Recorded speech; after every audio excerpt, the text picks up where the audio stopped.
मध्य प्रदेश के भोपाल में एक विवादास्पद मामला सामने आया है, जहां पर एक निजी अस्पताल को डॉक्टर सोनाली चौकसे ने कथित रूप से एक मुस्लिम मरीज का इलाज करने से इनकार कर दिया।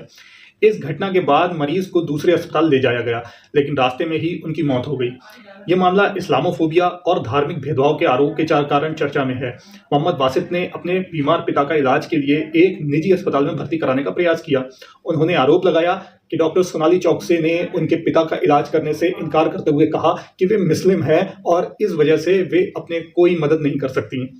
उन्होंने ये भी कहा कि अगर वो यहाँ से नहीं गए तो उन पर धर्म परिवर्तन के झूठे आरोप लगाकर फंसवा देंगी।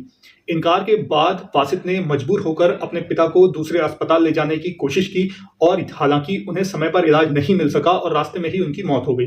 परिवार ने इस घटना को डॉक्टर की लापरवाही और धार्मिक भेदभाव का परिणाम बताया।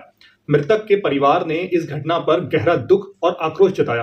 वासित ने कहा, मेरे पिता गंभीर स्थिति में थे, हमने मदद के लिए डॉक्टर के पास जाने का फैसला लिया, लेकिन हमें इस तरह का व्यवहार झेलना पड़ा। ये सिर्फ इंसानियत के खिलाफ नहीं बल्कि कानून का भी उल्लंघन है।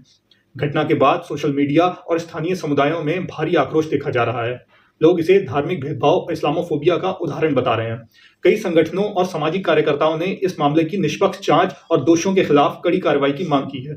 वहीं डॉक्टर सोनाली चौकसे ने इन आरोपों से इनकार करते हुए कहा कि उन्हें बिना जांच परख के बदनाम किया जा रहा है। उन्होंने दावा किया कि मरीज की हालत गंभीर थी और उन्हें उनकी स्थिति संभालने में सक्षम नहीं थी, इसलिए उन्हें रेफर किया गया। भोपाल पुलिस ने इस मामले में प्राथमिक जांच शुरू कर दी है और हालांकि अब तक डॉक्टर पर कोई आधिकारिक कार्रवाई नहीं हुई है। पुलिस ये पता लगाने की कोशिश कर रही है कि डॉक्टर का धर्म के आधार पर ये इनकार करना सही था। इस घटना ने देश में बढ़ते धार्मिक विभाजन और मानवता की गिरावट पर एक बार फिर से सवाल खड़े कर दिए हैं। ये जरूरी है कि चिकित्सा जैसे क्षेत्र में धर्म जातीय किसी भी प्रकार का भेदभाव नहीं होना चाहिए।